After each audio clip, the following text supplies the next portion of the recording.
Hello, my friends. Welcome or welcome back to my vlog channel. It's your girl, Haley, and today I feel very official because I got a new microphone. I'm currently in the process of potentially starting a podcast, or should I say revamping the podcast that I originally started, the Hi, I'm Haley podcast. The first episode is still here up on my channel. I want to post episode 2 very, very soon and start continuously posting. So I got a new little solo podcast mic, but I thought I would use it today to do a little mic test and to just make me feel more official.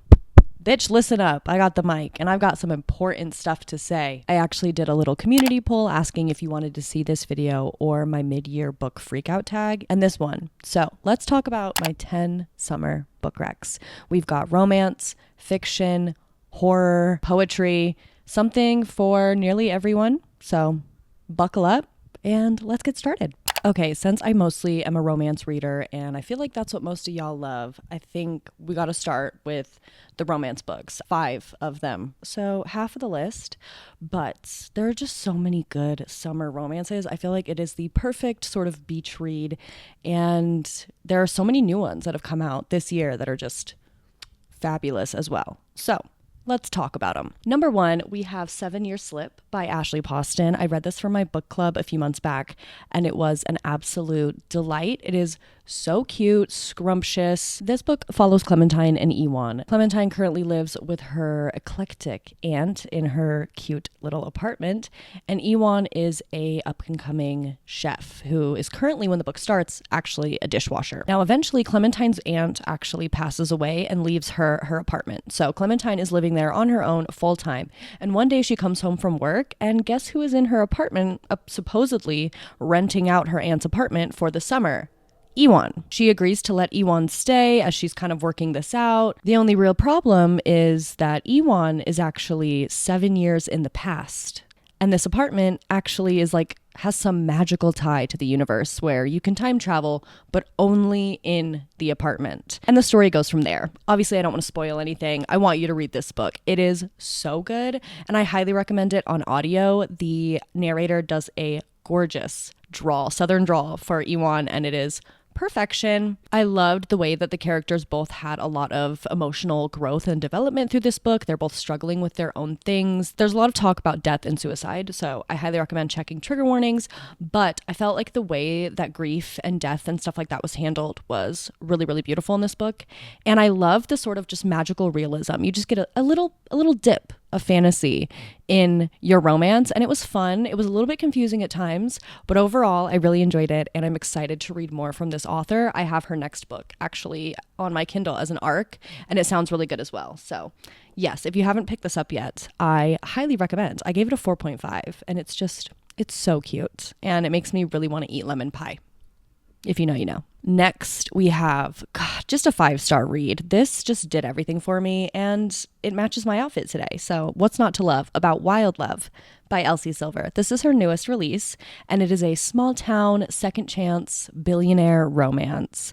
And it is so damn good, you guys. I am so excited to continue the rest of this series. I feel like Elsie Silver can do no wrong. I am famously a billionaire romance hater, as one may call it. I just do not enjoy billionaire romances. I tend to stay away from them.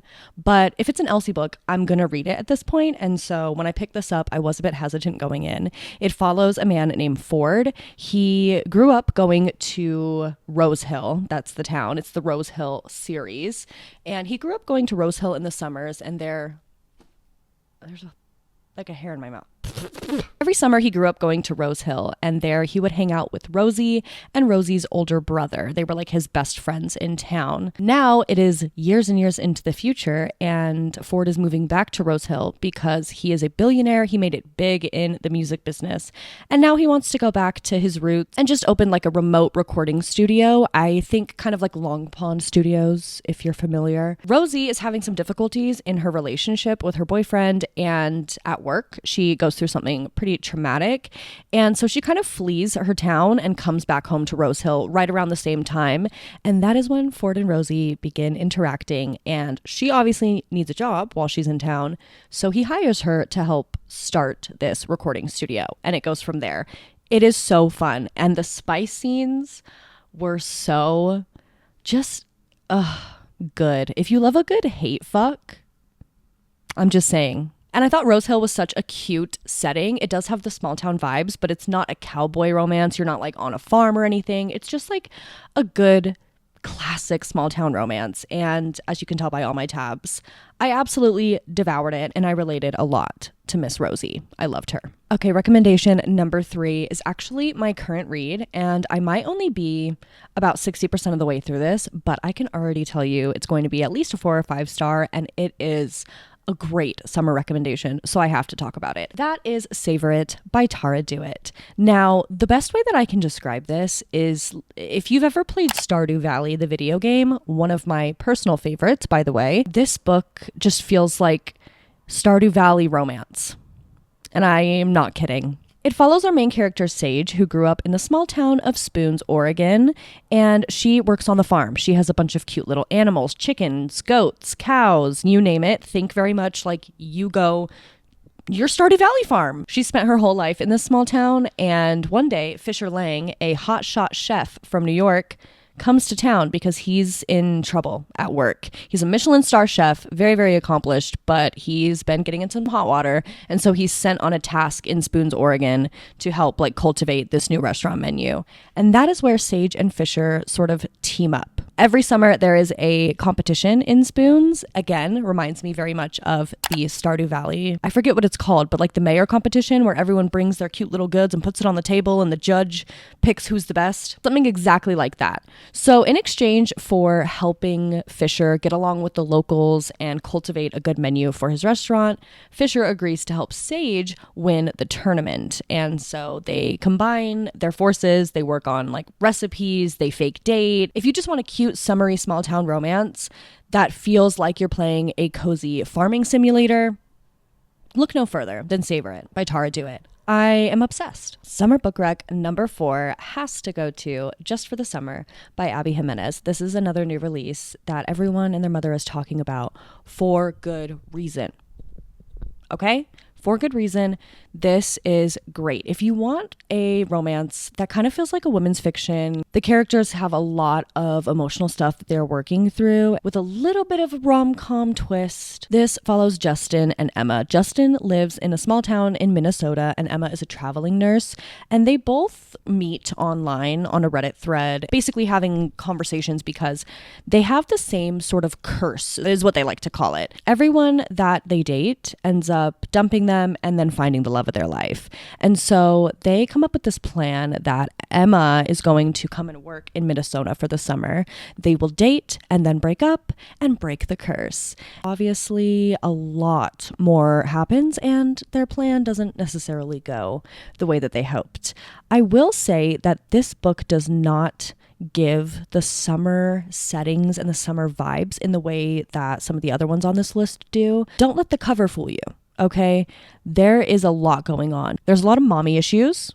If you have mommy issues like me, you'll appreciate this. Justin's mom is going to prison and he therefore has to become the guardian of like 4 of his younger siblings. So there's a lot of drama going on there. Emma's mom is also like a compulsive liar and she shows up. It gets wild, but one thing is for certain. Emma and Justin are meant to be together.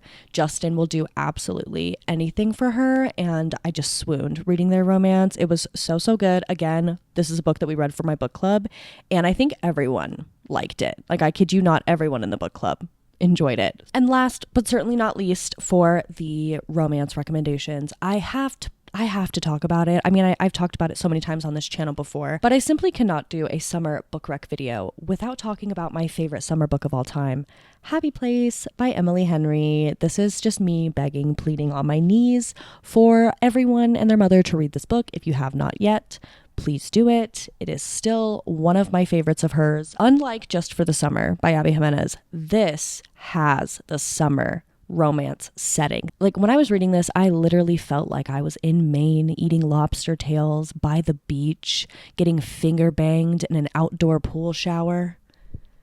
I mean, not really, but a girl can dream. This book follows Harriet and Wynne. Now, they were actually engaged for a long time. They were together for like many, many years, engaged, but they've actually broken off their engagement. But every year they go to Maine with their friends and they have this summer vacation, and they haven't yet spilled the beans to their friends. These are long distance friends, obviously, that they broke off their engagement. And so what happens is they both end up showing up at this vacation and they decide to sort of fake date and pretend like they're still together just to get through the week because they don't want to ruin vacation. It's the last vacation that they're having at their beach house in Maine, and they don't want to ruin it with their breakup. Things get out of hand, and it is so fun. I read this on a flight, flew through it. I could not put it down. It took me on such a roller coaster of emotions. It talks about friendships, loves, family, but the setting and the summer vibes. Please pick it up. Okay, I do have a graphic novel romance recommendation for number 6. It's also Pride Month, so obviously we want to throw in a little queer romance rec. If you have not yet picked up Heartstopper by Alice Oseman, what are you doing? Do you not enjoy love and happiness? Pick this up. You can read it for free on Webtoon, I believe, but I love the physical copy so much. I love the art style, so I did go and purchase the physical editions. But this is a queer romance about Nick and Charlie, who are teenage boys in the UK. And Charlie is out. He is very openly gay, but Nick is kind of coming to terms with his bisexuality. And this series follows their romance along with the romances of their friends and their friend group. And it's just a really, really sweet queer YA story. It is a graphic novel, so it's really, really easy to just binge all like 5 of the books I think that are out now. Once you read one, you won't be able to stop, I promise. It's just such a good time. And if you really like the books, there's also now a show on Netflix that is just as cute as the books. You're welcome. My summer book rec number 7 is actually a horror thriller pick. This is The Southern Book Club's Guide to Slaying Vampires by Grady Hendrix. I love this book. Another one that I highly recommend that you pick up on audio. The narrator does all of the women's voices so well, and it just made the experience 10 times better. But this follows a woman who lives in a southern Georgia town, and she has this book club, and you know, they take care of their kids and they gossip and they're messy. And then one day this man James comes to town. He moves in. He's single. He's like in his mid-30s, and everyone in the book club is just enamored by James. Okay, they are in love with him. But right around the same time that James moves into town, a bunch of kids start going missing.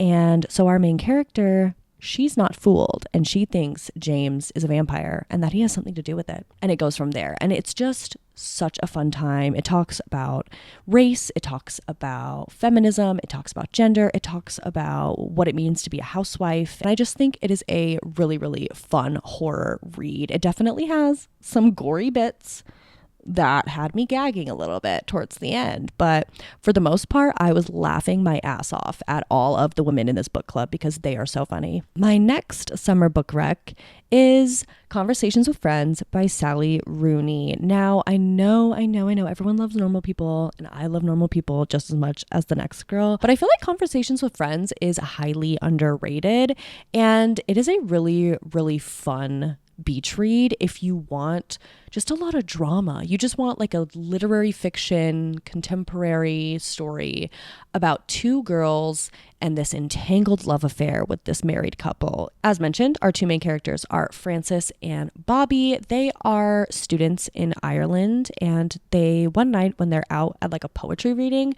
they meet this married couple, and they both become entwined in affairs with the husband and wife, but it mostly focuses on Frances and Nick, and then Bobby and Nick's wife are kind of like side characters, and it spans over months and months, and it's like a typical Sally Rooney case study.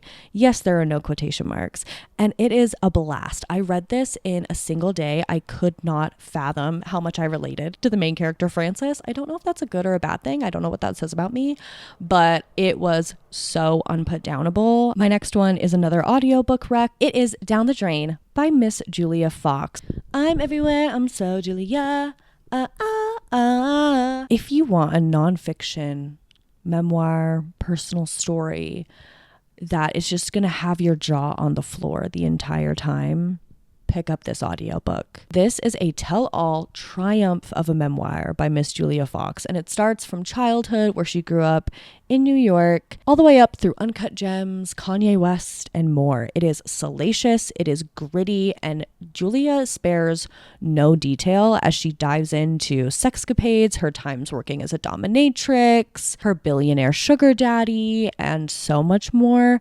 This book made me laugh, it made me cry. I just wish I could give Julia Fox the biggest hug, but instead, I'm going to recommend that you read her book because it was so good. And lastly, if you want something easy, breezy, and quick that you can finish in one sitting, I have a lovely poetry collection for you. This is Violet Bent Backwards Over the Grass by Miss Lana Del Rey. I read this last summer and it was so lovely. Just a collection of poetry about being a songwriter, living in California, and it's also combined with some gorgeous photography. It's just a really enjoyable reading experience. Just like celebrity memoirs, I've read a lot of celebrity poetry collections in my day, and this is definitely one of the best. I mean, if you listen to Lana's music, you know she's a brilliant songwriter. So if you haven't checked out her poetry book, it is great. And she also did some gorgeous music for the audiobook as well. Check it out in both formats. It is a must. All right, those are my 10 summer book recommendations. I hope you enjoyed this video. If you made it all the way to the end, comment a sun emoji, or you can let me know any summer book recs that you have for me in the comments as well. I would love to know what books you love to read, what your beach reads are. Make sure to check me out down below. I'm on Instagram. I have an ASMR channel. I'm on Patreon, all that fun stuff. And hopefully I'll see you in my next video. Bye.